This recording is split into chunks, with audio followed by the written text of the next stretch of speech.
नमस्कार मेरे विद्वान साथियों, मेरे प्यारे विद्यार्थियों, मेरे प्यारे स्नेहीजनों। देखिए मित्रों, आज हम हिंदी व्याकरण के अगले बिंदु की तरफ बढ़ रहे हैं और अगला जो बिंदु हमारे सामने है ये वो इस प्रकार से रहेगा कि जिस प्रकार से हम व्याकरण में शब्द निर्माण की प्रक्रिया को पढ़ रहे हैं, या हम यह कह सकते हैं कि जब हम शब्दों के बारे में अध्ययन कर रहे होते हैं तब हमें हमें यह भी जानना जरूरी हो जाता है कि शब्द मुख्य रूप से परिवर्तन के आधार पर दो प्रकार के होते हैं। एक है विकारी शब्द और दूसरा है अविकारी शब्द। तो मित्रों, अब तक हम विकारी शब्दों की चर्चा कर चुके हैं और विकारी शब्दों की चर्चा हमने इस प्रकार से किया कि विकारी शब्द, एक तो मित्रों हमारे सामने ये संज्ञा शब्द बाहर निकल के आता है, दूसरा हमारे सामने संज्ञा की ही के नाम पर आने वाले शब्द ये सर्वनाम के रूप में आता है, तीसरा हमारे सामने आता है वो है विशेषण के रूप में है, और चौथा हमने विकारी शब्द पढ़ा हमने क्रिया के रूप में। तो मित्रों, पहले हम आपको यह बता चुके थे कि ये जो विकारी शब्द हैं और इन विकारी शब्दों में किन किन की वजह से परिवर्तन होगा या ये शब्द विकारी कैसे बनते हैं। तब मैंने आपको ये बताया था मित्रों कि अगर ये चारों प्रकार के शब्द, एक तो लिंग की वजह से इनमें परिवर्तन हो जाता है, एक वचन की दृष्टि से इनमें हम परिवर्तन कर सकते हैं, और तीसरा एक हम काल की वजह से इन शब्दों में परिवर्तन कर सकते हैं, और चौथा हमने ये बताया था कि इसमें हम कारक की वजह से भी परिवर्तन कर सकते हैं। तो मतलब हम यहाँ तक आपको ये बता चुके थे कि ये जो विकारी शब्द हैं इन शब्दों में परिवर्तन लिंग की वजह से ही होता है, वचन की दृष्टि से भी इसमें परिवर्तन होता है, एक काल की वजह से भी परिवर्तन की दृष्टि से भी इनमें परिवर्तन होता है। तो मित्रों, यही ये जो परिवर्तन होता है वो किस प्रकार से होता है, तो परिवर्तन की प्रक्रिया को हम समझेंगे और हम इस प्रकार से समझेंगे क्योंकि मित्रों हमारे जो रीट का सिलेबस है, रीट का पाठ्यक्रम है और वो लैंग्वेज से जुड़ा हुआ है। लैंग्वेज में हमारी जो लैंग्वेज है वो हिंदी भाषा के रूप में है।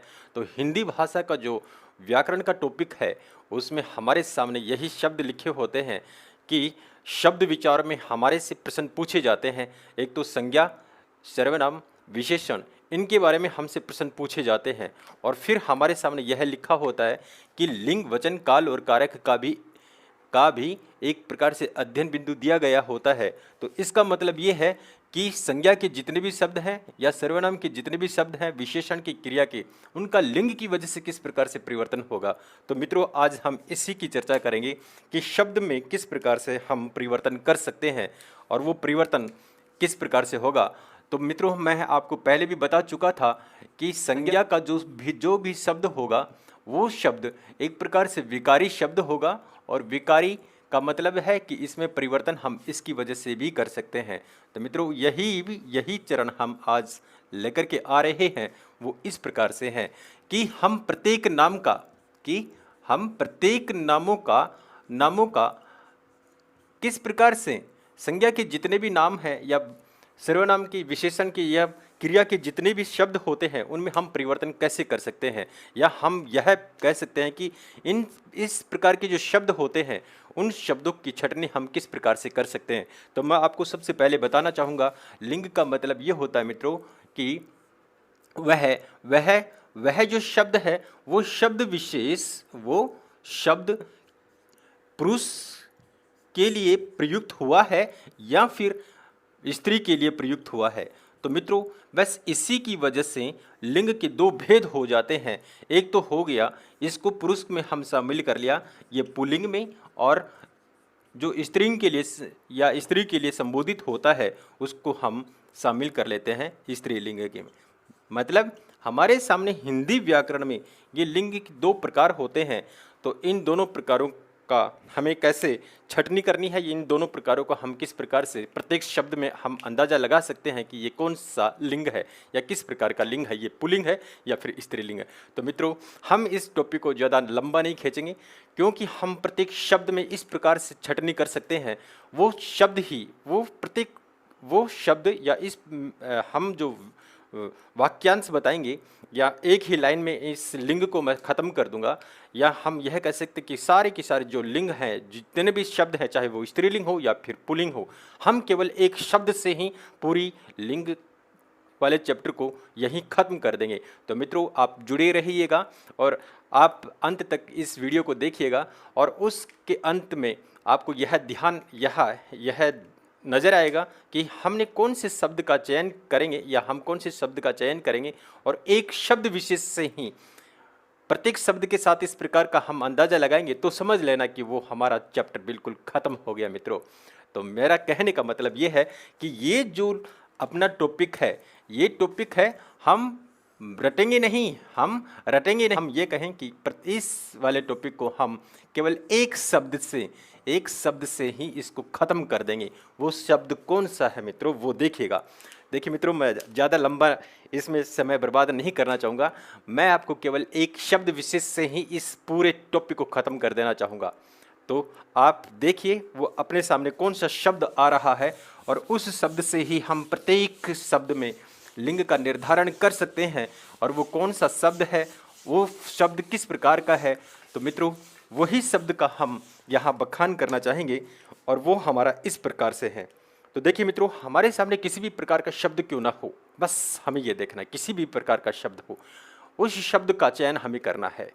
उस शब्द के साथ हमें उस हमारे बताए हुए शब्द के साथ उसका संयोग करके देखना है कि ये किस प्रकार का है। तो मित्रों आप देखिए, वो शब्द हमारे सामने ये है कि किसी भी प्रकार का शब्द क्यों ना आए, उस शब्द के साथ आप बस एक प्रश्न मार्क करना है।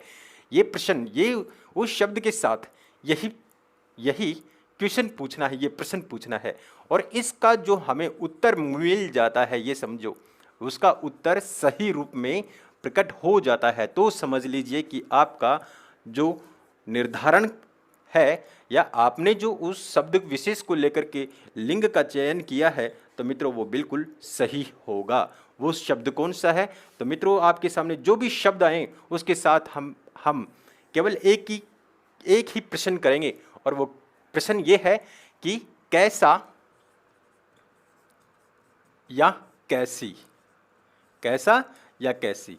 बस हमें इसी को हमें नज़र में रखना है कि हम उस शब्द के साथ केवल इसी प्रश्न का उत्तर ढूंढने का प्रयास करेंगे। अगर इस प्रश्न का उत्तर हमें स्त्रीलिंग के रूप में या फिर पुल्लिंग के रूप में हमें मिल जाता है, तो समझ लीजिए कि वो ही अपना सही लिंग निर्धारण है। जैसे मैं एक शब्द लेता हूँ, या फिर आप इसको नहीं चयन कर सकते हैं, तो मित्रों आप एक क्वेश्चन और कर सकते हैं, या आप उसके साथ एक विशेषता और निकाल सकते हैं। यह सोच सकते हैं, उस क्वेश्चन के साथ हम यह भी अंदाजा लगा सकते हैं कि यह अच्छा है, या फिर हमारे सामने दूसरा इसी का समानार्थी स्त्रीलिंग के रूप में अच्छी है। बस हमें यही ध्यान रखना है कि प्रत्येक शब्द के साथ आप इस प्रकार का संयोग करें। अगर वो संयोग सही हमें दिखाई देता है, तो समझ लेना कि वो अच्छा है, ये तो है आपका पुल्लिंग, और अच्छी है, ये है आपका स्त्रीलिंग। आप किसी भी शब्द को उठा करके देख लीजिए। मैंने एक ही एग्जाम्पल ले लिया, जैसे ये पेन है, पेन अच्छा है या फिर अच्छी है। आप इसके ऊपर गौर करके देखिएगा कि ये पेन है, ये पेन अच्छा है या फिर अच्छी है। अच्छा है तो मित्रों ये पुल्लिंग हो गया। क्या हो गया? पुल्लिंग। अगर अच्छी है, जैसे मैं ये कहूँ ये स्याही क्या है? स्याही अच्छी है, तो ये मित्रों ये हो गया स्त्रीलिंग। आप किसी भी शब्द को, अगर शब्द को लेकर के आप उसका लिंग निर्धारण करने का प्रयास करेंगे, तो प्रयास करते समय मित्रों आप केवल इसी का विशेष ध्यान देना है कि उस शब्द के साथ हमें केवल यह प्रश्न करना है, उसके साथ हमें यही प्रश्न करना है। अगर उसका प्रश्न हमारे सामने इस प्रकार से निकलता है, तो समझ लीजिए कि आपका जो भी चयन किया हुआ है इन दोनों में से, वो बिल्कुल सही है। तो मित्रों इसी के साथ हम इस हिंदी व्याकरण का लिंग वाला टॉपिक है उसको हम यहीं ख़त्म करते हैं। तो मित्रों अब देखिए रही बात कंपटीशन की, और कंपटीशन में हमसे यह भी पूछा जाता है कि इस शब्द में किस प्रकार का लिंग है, स्त्रीलिंग है या फिर पुल्लिंग है। ये तो हमारे सामने हो गया कंप्लीट। अब मित्रों हम बात करते हैं आगे की, जो हमसे कंपटीशन एग्जाम में हमसे प्रश्न पूछे जाते हैं। तो मित्रों मैं आपको एक बात बताना चाहूँगा कि आप या हम किसी भी एग्जाम का क्वेश्चन पेपर क्यों ना उठा के देख ले, उसमें से हमें हिंदी व्याकरण से संबंधित ये क्वेश्चन हमें मिल ही जाएंगे। और ये क्वेश्चन हमारे सामने इस प्रकार से रहेंगे कि कुछ एक शब्द ऐसे होते हैं जिसमें हम लिंग का निर्धारण अच्छी तरह से कर नहीं सकते हैं। वो क्यों नहीं कर सकते? क्योंकि मित्रों वो शब्द स्त्रीलिंग भी होते हैं और कुछ एक शब्द पुल्लिंग भी होते हैं, या हम यह भी कह सकते हैं कुछ एक शब्द ऐसे हैं जो उभयलिंग हैं। तो उनका हम चयन किस प्रकार से करें कि ये स्त्रीलिंग है या फिर पुल्लिंग है। तो मित्रों मैं कुछ एक नियम आप लोगों को बताना चाहूँगा। कुछ एक नियम ये हैं कि अगर जिस शब्द के अंत में मित्रों हमारी हिंदी वर्णमाला में जितने भी स्वर हैं इन स्वर को बाहर निकाल दो, बाकी शेष जो स्वर बचते हैं वे सारे के सारे स्वर पुल्लिंग बनाते हैं या पुल्लिंग का रूप धारण कर लेते हैं। और ये जो मात्राएं होती हैं या ये स्वर होते हैं वे स्त्रीलिंग का रूप बना लेती हैं। लेकिन कई बार ऐसा होता है कि इनसे बचे हुए जो शेष स्वर हैं वे शेष स्वरों में कुछ एक शब्द ऐसे होते हैं जिसमें स्त्रीलिंग भी है और पुल्लिंग भी है। तो उनका हम चयन कैसे करेंगे? तो मित्रों हम चयन उसी प्रकार से करेंगे जिस प्रकार से हमने प्रत्येक शब्द के साथ यह विशेषता बाहर निकाली थी कि हम उसका चयन इस प्रकार से बाहर निकालेंगे कि वो शब्द के साथ हम एक क्वेश्चन मार्क करेंगे। और वो क्वेश्चन मार्क किस प्रकार से करना है कि अच्छा है या फिर अच्छी है, बस उसी का जवाब अगर हमें मिल जाता है तो समझ लेना कि वो क्या होते हैं मित्रों। वे होते हैं लिंग या तो स्त्रीलिंग, अच्छा है तो पुल्लिंग और अच्छी है तो स्त्रीलिंग शब्द के रूप में आता है। अब बात करते हैं कुछ विशेष नियमों की। तो मित्रों इसमें कुछ एक विशेष नियम ये हैं कि हमारे सामने बहुत सारे शब्द ऐसे भी होते हैं जैसे द्वंद्व समास के होते हैं। किसके? द्वंद्व समास के कुछ एक शब्द होते हैं मित्रों।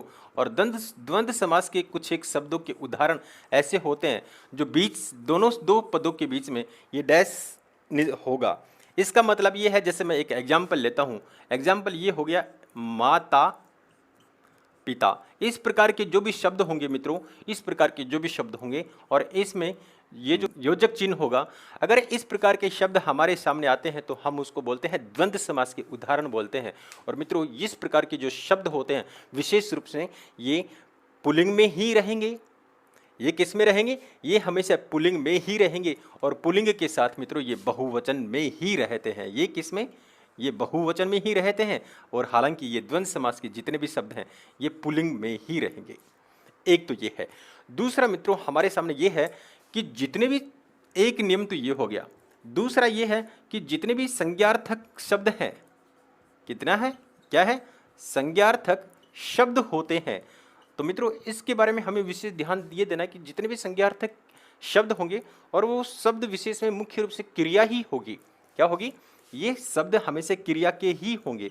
अगर इस प्रकार के शब्द हमारे सामने आते हैं तो मित्रों हमेशा हमेशा क्या होगा? वो पुल्लिंग का ही रूप होगा। किसका होगा? पुल्लिंग का। जैसे मैं एक शब्द ले लूं, जैसे गाना। गाना तो वो एक प्रकार से क्या है? एक प्रकार से गाना क्या है? ये पुल्लिंग है और ये क्रिया भी है। तो इस प्रकार के शब्द होंगे जैसे गाना या टहलना। टहलना स्वास्थ्य के लिए लाभदायक है। इस प्रकार के शब्द, टहलना स्वास्थ्य के लिए लाभदायक है, तो टहलना क्या हो गया? एक प्रकार से ये पुल्लिंग में आ गया। अब देखिए, अब अगला ये है कि कुछ एक तीसरा नियम हम ये कहे इस प्रकार से लें कि कुछ एक शब्द ऐसे हैं या कुछ एक शब्द ऐसे होते हैं जो उभयलिंग होते हैं। उभयलिंग का मतलब ऐसे शब्दों का प्रयोग स्त्रीलिंग शब्दों के साथ भी लिया जा सकता है और पुल्लिंग शब्दों के लिए भी उनका प्रयोग किया जा सकता है। और वे शब्द उभयलिंग वाले कौन से हैं? तो मित्रों वे शब्द जो पद स्थापित करने वाले या पद के जितने भी नाम होते हैं वे सारे के सारे शब्द हमेशा उभयलिंग के ही होते हैं। जैसे मैं उन शब्दों की चर्चा करूं, जैसे प्रधानमंत्री हो गया, मुख्यमंत्री हो गया, मंत्री हो गया, डॉक्टर हो गया, इंजीनियर हो गया, मैनेजर हो गया। इस प्रकार के जितने भी पद नाम होते हैं, जितने भी ये पद नाम होते हैं वे सारे के सारे पद नाम क्या होते हैं? उभयलिंग होते हैं। एक मित्रों एक शब्द और है अपने सामने, पवन। पवन भी एक प्रकार से उभयलिंग है, क्योंकि पवनें दो प्रकार की होती है मुख्य रूप से, एक है शीत पवन और दूसरी है गर्म पवन। तो इस दोनों प्रकार की जो पवनें होती हैं उन पवनों को भी हम उभयलिंग में शामिल करते हैं। अब देखिए अगला नियम या अगली विशेषता ये है मित्रों कि अगर हमारे सामने बहुत सारे शब्द ऐसे भी होते हैं जो हमेशा स्त्रीलिंग के होते हैं और हमेशा वो पुल्लिंग के होते हैं। तो मित्रों हमेशा जो पुल्लिंग के शब्द होते हैं, किसके, हमेशा जो पुल्लिंग के शब्द होंगे वे शब्द मुख्य रूप से कौन कौन से होंगे? देखिए हमेशा पुल्लिंग के ही रहेंगे, हमेशा पुल्लिंग के शब्द, पुल्लिंग के शब्द रहेंगे हमेशा, सदैव। हम ये कहें सदैव किसके शब्द रहेंगे? वो पुल्लिंग के रहेंगे। वे जैसे जैसे हम ऐसे शब्दों की चर्चा करेंगे, जैसे पक्षी हो गया, क्या है, मैं लिखूं, यहां लिखूं, एक तो है मित्रों पक्षी, एक है विहग, एक है खटमल, खटमल। ऐसे बहुत सारे शब्द हैं। जैसे जैसे मैं और लूं, जैसे रीछ हो गया, जैसे मच्छर हो गया, इस प्रकार के जो शब्द हैं। जैसे और भी हैं, जैसे बाज हो गया, गरुड़ हो गया, मगरमच्छ हो गया, बिच्छू हो गया। इस प्रकार के जो शब्द होते हैं मित्रों, ये हमेशा किस में रहेंगे? ये हमेशा मित्रों ये रहते हैं, हमेशा ये पुल्लिंग में रहते हैं। किस में रहते हैं? ये पुल्लिंग में ही रहते हैं। अब देखिए, अब हमें इसका लिंग परिवर्तन करना है। तो मित्रों इस प्रकार के जो शब्द होते हैं उनका लिंग परिवर्तन करते हैं, तब हम किस प्रकार से उसका उल्लेख करते हैं? हम करते हैं मादा पक्षी, मादा पक्षी। इसका करेंगे मादा विहग, मादा विहग। इसका करेंगे मादा खटमल, मादा खटमल। इसका करेंगे हम रीछ, रीछ का मादा रीछ। ये मादा मच्छर, नर मच्छर। इस प्रकार के शब्दों में हम लिंग का चयन करेंगे। अब ये तो हो गया हमेशा पुल्लिंग के में ही रहेंगे, ये वाले शब्द हमेशा पुल्लिंग के रहेंगे। और भी मैंने नाम बताए हैं इनके अलावा, जैसे मगरमच्छ हो गया, है ना, बाज हो गया। इस प्रकार के जो शब्द होते हैं वे पुल्लिंग में रहेंगे और उसका लिंग निर्धारण करेंगे या उनका लिंग चेंज करेंगे, तब हम क्या शब्द लगाएंगे? मादा के बारे में लगाएंगे। अब देखिए अगला ये है, आगे हम यह भी कह सकते हैं, अगला हम यह लेके आएंगे कि कुछ एक शब्द ऐसे होते हैं जो हमेशा स्त्रीलिंग में रहेंगे। क्या ये जरूरी नहीं है क्या कि कुछ एक शब्द ऐसे हैं जो पुल्लिंग में रहते हैं? तो हाँ, ये जरूरी है, ये आवश्यक है कि कुछ एक शब्द ऐसे होते हैं जो हमेशा स्त्रीलिंग में रहते हैं। स्त्रीलिंग में रहने वाले हमेशा जो स्त्रीलिंग में रहेंगे वे कौन कौन से हैं वो देखिएगा मित्रों। जैसे चिट्टी है, चींटी, दीमक है, दीमक। ये क्या है? हमेशा, या हम कहें सदैव। मित्रों ये किस में रहेंगे? सदैव। ये रहेंगे हमेशा स्त्रीलिंग में रहेंगे। और इनका पुल्लिंग बनाने के लिए हम क्या करते हैं? हम करते हैं नर चिट्टी, नर चिट्टी, नर दीमक।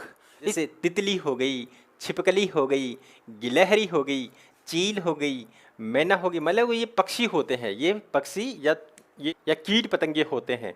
वे कीट पतंगे हमेशा, कुछ एक कीट पतंगे हैं जो स्त्रीलिंग में रहते हैं और उनका लिंग परिवर्तन करते हैं, तब मादा से हट करके नर में आ जाता है। तो इस प्रकार के शब्द होते हैं जो हम लिंग का चयन कर सकते हैं या लिंग निर्धारण कर सकते हैं।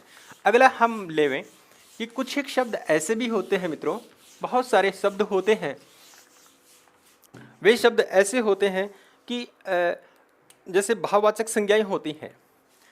मैंने लिखा कुछ एक शब्द ऐसे होते हैं जो भाववाचक संज्ञाओं के शब्द होते हैं। किसके मित्रों?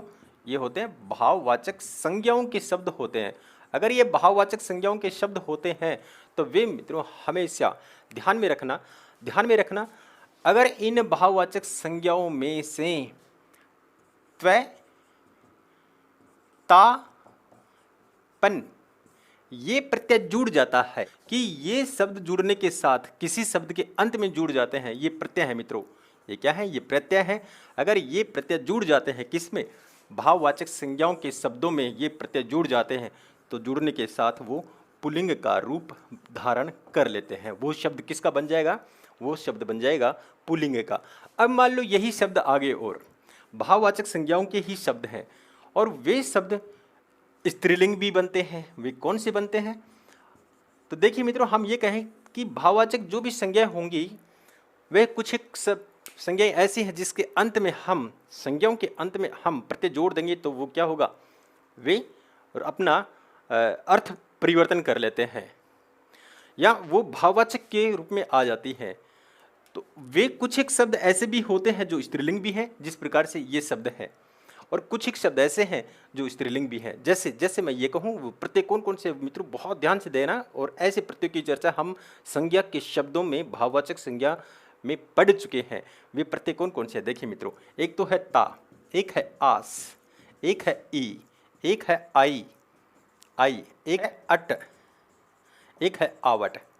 ये जो प्रत्यय किसी शब्द के अंत में जुड़ जाते हैं तो मित्रों समझ लेना कि वे शब्द भाववाचक संज्ञा का तो है ही, लेकिन वो अपना लिंग स्त्रीलिंग का रूप धारण कर लेता है। तो इस प्रकार के शब्द होते हैं जो अपना रूप परिवर्तन कर लेते हैं। अब देखिए, अब करें हम दूसरी चर्चा करें कि कुछ एक शब्द ऐसे भी होते हैं, कुछ एक शब्द ऐसे भी होते हैं जो जो एक ही शब्द का हम दो बार उच्चारण करते हैं, जिसको हम बोलते हैं अनुकरणात्मक। क्या है? अनुकरणा। जैसे शब्द हैं हमारे सामने अनुकरणात्मक। इस प्रकार के जो भी शब्द होंगे मित्रों, ये अनुकरणात्मक शब्द होते हैं। जैसे खट खट, खट खट, बक बक, बक बक। जैसे थप थपाना, थप थपाना। इस प्रकार के जो अनुकरणात्मक शब्द हैं, अगर इस प्रकार के अनुकरणात्मक शब्दों में हमें यह पूछा जाता है कि ये किस प्रकार का लिंग है, तो मित्रों हम कहेंगे ये तो इस प्रकार के शब्द आ जाते हैं तो समझ लेना कि वो हमारे सामने क्या होंगे, वो स्त्रीलिंग के रूप में ही होंगे। एक तो ये है, ये शब्द किस में होंगे? स्त्रीलिंग में। अब मित्रों एक बात और है, अब मान लो बहुत सारे शब्द ऐसे हमारी हिंदी शब्दावली में हैं जो उर्दू के हैं, या हम ये कहें अरबी और किसके हैं, ये फारसी के शब्द आते हैं।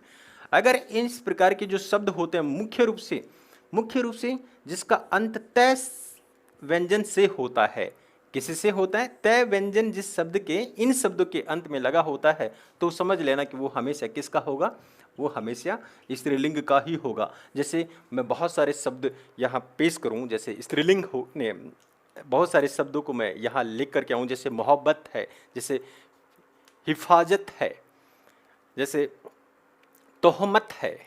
इस प्रकार के शब्द होते हैं जिस शब्द के अंत में तय लगा होता है तो समझ लेना कि वो शब्द हमेशा स्त्रीलिंग का ही रहेगा। अब तो ये है। अब देखिए बात करते हैं अगला लास्ट बिंदु के रूप में। तो मित्रों अब हम बात करें कि कुछ एक शब्द ऐसे हैं जो स्त्रीलिंग होते हैं और कुछ पुल्लिंग होते हैं। अब हमें उस शब्द के अंत में अगर कोई मात्रा हमें दिखाई देती है या कोई स्वर हमें दिखाई देता है, हम कहें अगर कोई मात्रा हमें दिखाई देती है और मात्राओं को हम परिवर्तन कर देते हैं तो समझ लेना मात्राओं, हम कहें कि मात्राओं में परिवर्तन करने से कौन सी मात्रा, ये मित्रों ये अंतिम मात्रा है, उस शब्द की ये अंतिम मात्रा है। अगर इस अंतिम मात्रा को हम परिवर्तन कर देते हैं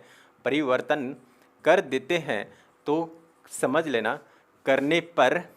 लेना वह रूप बदल लेता है। क्या लेता है? रूप बदल लेता है। जैसे हम कहें अगर हम किसी शब्द के अंत में ए मात्रा देखते हैं और इस ए को हम आ के रूप में बदल देते हैं तो समझना कि ये तो है मित्रों पुल्लिंग के शब्द होंगे, और इस ए की मात्रा को हम आ के रूप में बदल देते हैं तो समझ लेना कि वो स्त्रीलिंग बन जाएगा। जैसे मैं एक शब्द लिखूं, इसी का एग्जाम्पल मैंने लिख दिया, जैसे छात्र है, तो मित्रों इसमें ए कहाँ है? ये रहा ए। इस शब्द के अंत में ये ए है और इसी ए को हमें किस में बदलना है? आ में बदलना है। तो आप बदल दें, इसको बदल दें, ये हो गया आ। ये छात्रा स्त्रीलिंग, ये रहा आ। तो मित्रों इस प्रकार से हम शब्दों में लिंग परिवर्तन कर सकते हैं। एक तो ये है। एक मान लो किसी शब्द के अंत में ये ए ही आ रहा है और ए की मात्रा को हम ई में बदल देते हैं किसमें? अगर हम ई में बदल देते हैं तो भी वो अपना रूप परिवर्तन कर लेगा। जैसे मैं एक शब्द लूँ, जैसे देव, देव के अंत में ये रहा ए और इसी देव का हम देवी बना देंगे, ये रहा ई की मात्रा, तो ये क्या है? दीर्घ ई। तो ये तो है स्त्रीलिंग और ये है पुल्लिंग। ऐसे ही अगर हमारे सामने ये आ रहा है और वो शब्द पुल्लिंग का है, वो शब्द क्या किसका है? पुल्लिंग का है, और इसका हम स्त्रीलिंग बनाना है तो हमें दीर्घ ई के रूप में आ की मात्रा को बदल देंगे, और बदलने के साथ हमारे सामने जो भी शब्द आएगा वो पुल्लिंग से हट करके स्त्रीलिंग बन जाएगा। जैसे मैं ये लिखूं ना, ये रहा आ, और इसी को आ को हम ई में बदलना है, ये क्या बन गया? नानी बन गया। ऐसे ही और भी है शब्दों में, शब्दों के स्वर जो अंतिम स्वर होते हैं या शब्द में जो अंतिम स्वर लगा हुआ होता है, बस हमें उसी का परिवर्तन करना है। और वो परिवर्तन और भी है, जैसे एक आ गया किसी शब्द के अंत में, मान लो ये अक आता है, अगला है अक, प्रत्यय जुड़ा हुआ होता है, इसी प्रत्यय को हम चेंज करेंगे या इसी प्रत्यय को हम हटा करके दूसरा जिसके अंत में ये अक प्रत्यय होगा, अक प्रत्यय होगा, और इसी अक प्रत्यय ये तो होगा मित्रों पुल्लिंग में होगा, ये शब्द होगा पुल्लिंग के रूप में। और हमें इसी शब्द का क्या बनाना है? हमें इसी शब्द का स्त्रीलिंग बनाना है। तो स्त्रीलिंग बनाएंगे तो मित्रों हम इसी शब्द में, इसी के शब्द में ये जो प्रत्यय लगा हुआ है, इस प्रत्यय को हम बदल देंगे, इस प्रत्यय को हम इका बना देंगे। क्या बना देंगे? इका। तो इका प्रत्यय बनाने के साथ ही वही शब्द किस में बदल जाता है? वही शब्द स्त्रीलिंग में बदल जाता है। जैसे मैं इसी का एग्जाम्पल लूँ, जैसे मैंने ये शब्द ले लिया ले ख क, इसमें अक प्रत्यय कहाँ है? तो मित्रों ये रहा ए और ये रहा क, ये हो गया लेख, ये तो है लेख, और लिख होता है मुख्य रूप से। ये तो हो गया प्रत्यय अक का। अब हमें इसी प्रत्यय को हटा करके हमें एक ई का प्रत्यय जोड़ना है। ये क्या बन गया? लेखी का, ये बन गया, हो गया। ये पुल्लिंग शब्द है और ये हो गया स्त्रीलिंग शब्द है। प्रत्यय है जैसे एक नी प्रत्यय है, इसको हम जोड़ देंगे, किसी भी शब्द में जोड़ देंगे। ऐसे ही आनी प्रत्यय है, इसको भी हम किसी शब्द में जोड़ देते हैं तो वो स्त्रीलिंग बन जाता है। ऐसे ही आई प्रत्यय है, अगर हम इसको भी किसी शब्द के अंत में जोड़ देते हैं तो वो स्त्रीलिंग बन जाता है। ऐसे ही आइन प्रत्यय है, इसको भी किसी शब्द में जोड़ देंगे तो पुल्लिंग से स्त्रीलिंग बन जाएगा। ऐसे ही इति, इति प्रत्यय को जोड़ दो, आप मति प्रत्यय को जोड़ दो, मति प्रत्यय को जोड़ दो, आप वति प्रत्यय को जोड़ दो। इस प्रकार के जो प्रत्यय होते हैं, इन प्रत्यय को जोड़ने पर जो पुल्लिंग का शब्द होगा, उस पुल्लिंग के शब्दों में इन प्रत्यय को आप जोड़ देंगे तो समझना कि ये प्रत्यय जुड़ जाते हैं, तब वो ही शब्द पुल्लिंग से स्त्रीलिंग बन जाता है। तो मित्रों, करने से पहले मैं आपको एक बार और बताऊंगा कि हम बहुत सारे शब्दों का जो लिंग निर्धारण हमारे से पूछा जाता है, या हमारे सामने जितने भी शब्द होते हैं उन शब्दों का हमें लिंग निर्धारण करना है, तो हमें केवल एक ही उस शब्द, तो हमें उस शब्द के साथ केवल एक ही प्रश्न करना है, अच्छा है या फिर अच्छी है। उसका सही जवाब हमें अच्छा है के रूप में मिलता है तो वो शब्द रहेगा किसमें? पुल्लिंग में, और अच्छी है वो शब्द रहता है तो समझना कि वो बनता है स्त्रीलिंग में। बस आप इसी शब्द को ध्यान में रखना, इसी प्रश्न को ध्यान में रखना। अगर यह प्रत्येक शब्द के साथ सही, सटीक और सार्थक विशेषता बाहर निकालता है तो वो शब्द पुल्लिंग और स्त्रीलिंग का निर्धारण करता है। और बाकी बहुत सारे शब्द ऐसे हैं जिनका हम चयन नहीं कर सकते, उनका चयन करने के लिए हमारे सामने ये कुछ विशेष नियम थे जो हम आपके सामने पेश कर चुके हैं।